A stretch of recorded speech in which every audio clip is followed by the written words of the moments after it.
परीक्षित महाराज को तो 7 दिन में मरने का श्राप लग गया था और उन्हें इस बात का मालूम हो गया था कि मुझे 7 दिन में मरना तय है, पक्का पता है कि मुझे 7 दिन में मर जाना है।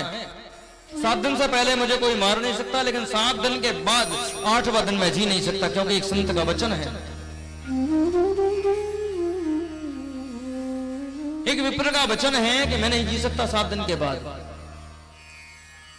परीक्षित चाहते तो उन्हें 7 दिन मिले थे, 7 दिन में खूब उपभोग करते, जितना मस्ती छान सकते थे उतना आनंद ले लेते, भर भर के पेट भर के खूब खाते पीते, जितने सुंदर सुंदर संसार में व्यंजन हैं उन व्यंजनों को मंगवाते, अमूल्य से अमूल्य वस्तु का सेवन करते, क्योंकि 7 दिन के बाद तो जीना ही नहीं है। 7 दिन का वक्त मिला है, 7 दिन में खूब संसार का जितना सुख है सभी सुखों को भोग लो। मनुष्य देह बार बार मिलनी नहीं है। आज का मनुष्य होता तो क्या करता, यही करता, घबरा जाता। लेकिन परीक्षित महाराज क्या कर रहे हैं, सब कुछ जितना भी राज्य भार था अपने पुत्र पर सौंप करके और चले गए वन की ओर। सुखताल में जाकर के गंगा किनारे बैठे थे वट वृक्ष के नीचे और भगवान का ध्यान कर रहे थे कि हे सरकार, मेरी मुक्ति का कोई कारण खोजो कि मेरी मुक्ति कैसे हो।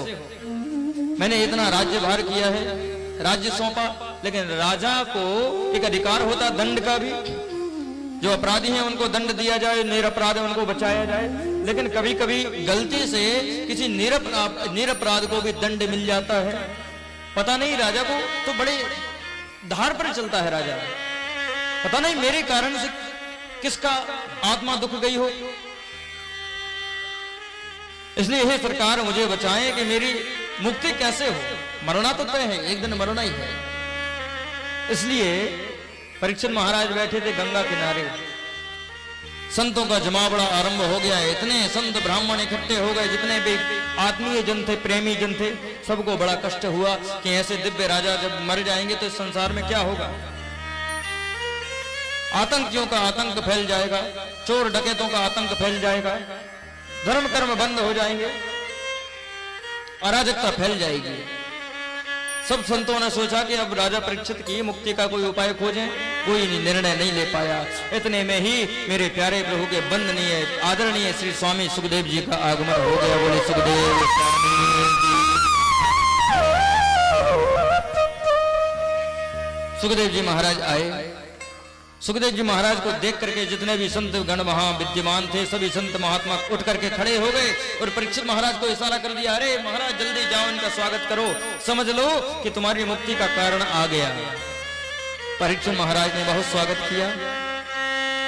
देखिए यहां बड़ा सुंदर संगम हुआ है परीक्षित महाराज और सुखदेव स्वामी का। सुखदेव स्वामी और परीक्षित महाराज दोनों ही ऐसे दिव्य मूर्ति हैं जिनको भगवान ने गर्भ में ही दर्शन दिया। परीक्षित महाराज जब गर्भ में थे तब भगवान ने प्राण रक्षा करने के लिए उसकी गर्भ में ही उनको दर्शन दिया, और सुखदेव जी महाराज को माया से रक्षा करने के लिए उनको दर्शन दिया।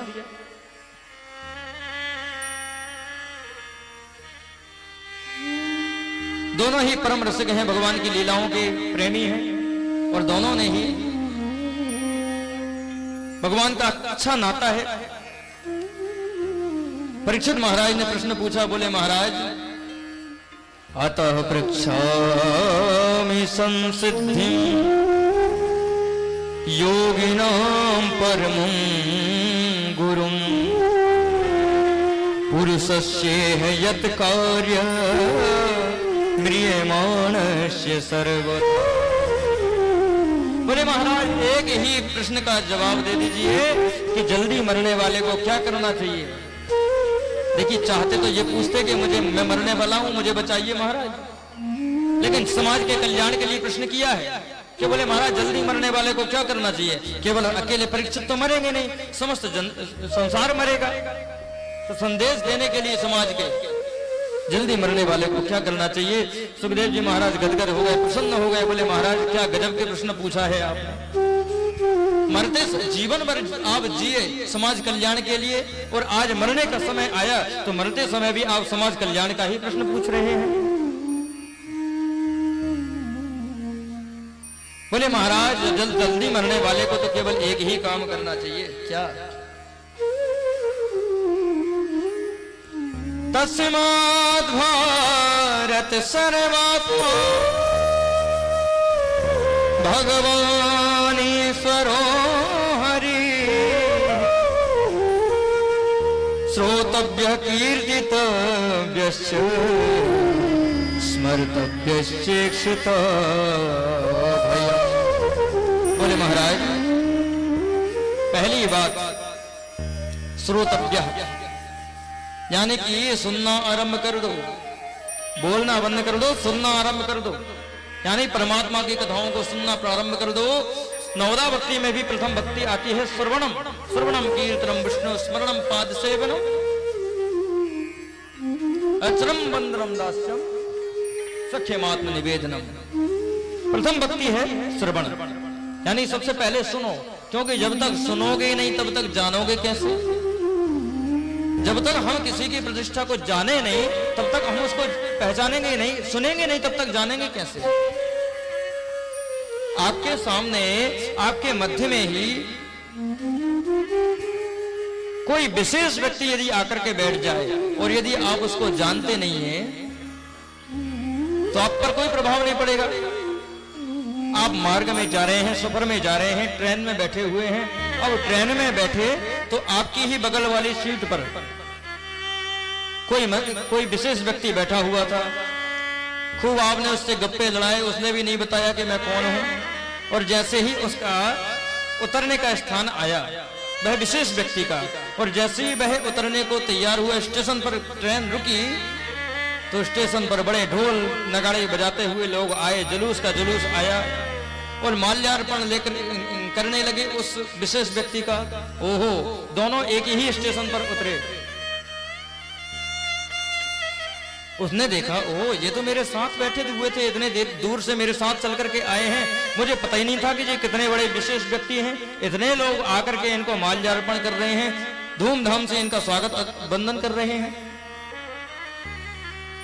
किसी बगल वाले से पूछा, बोले भैया ये कौन है? बोले ये फलाने फलाने व्यक्ति हैं। ओहो, आपने पहले मुझे मालूम नहीं चला, नहीं तो इनके साथ 2-4 सेल्फी निकाल लेता, 8-10 फोटो ही निकाल लेता पहचान के लिए। अब मालूम चल रहा है, बताओ अब कैसे क्या हो?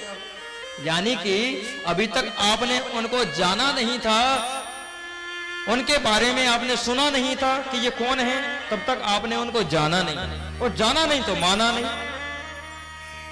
और अब जब आपने उनकी महिमा के बारे में सुन लिया तो जान लिया कि ये कौन है, और जान लिया तो मान लिया। इसलिए पहले परमात्मा की कथा को सुनो, क्योंकि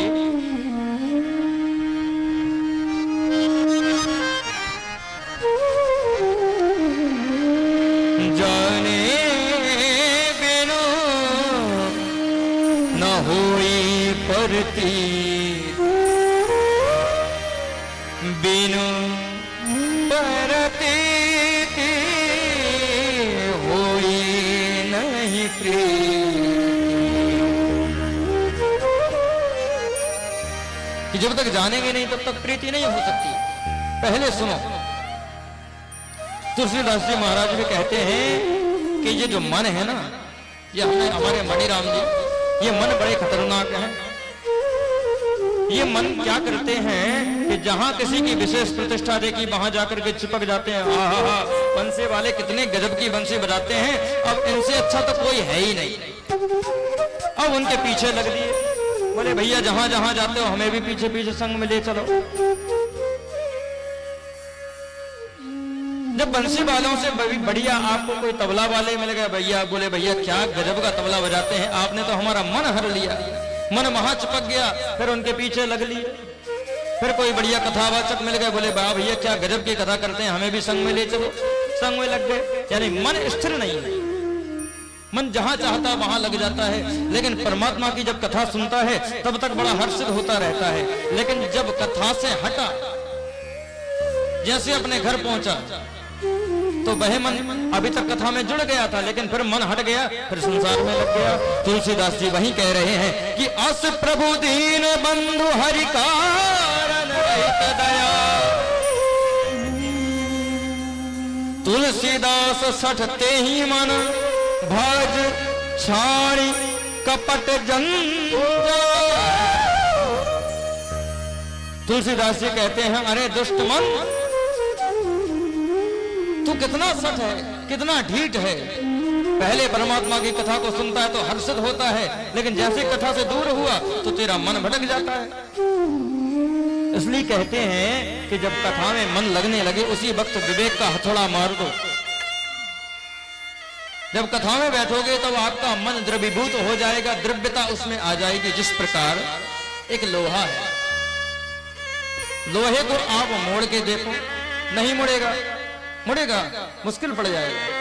लेकिन जब आप उसको आग में तपाएंगे, जब वह तपेगा उसमें लालिमा आ जाएगी, उसमें द्रव्यता आ जाएगी। और जब द्रव्यता आ जाए उसी वक्त उसमें आप हथौड़ा मार दें तो वह झुक जाएगा। उसी प्रकार जब कथा में आकर के बैठे तो आपका जब मन परमात्मा में लग जाए, आपका मन द्रवीभूत हो जाए, आपके मन में जो द्रव्यता आ जाए, झुकने की शक्ति आ जाए, विवेक आ जाए, झुकने की शक्ति आ जाए, मन जुड़ जाए, उसी वक्त विवेक का हथौड़ा मार दो और मन को परमात्मा में ही चिपका लो। बोलो राधे राधे। संकल्प कर लो, लेकिन मन तो हमारे बस में ही नहीं है। क्या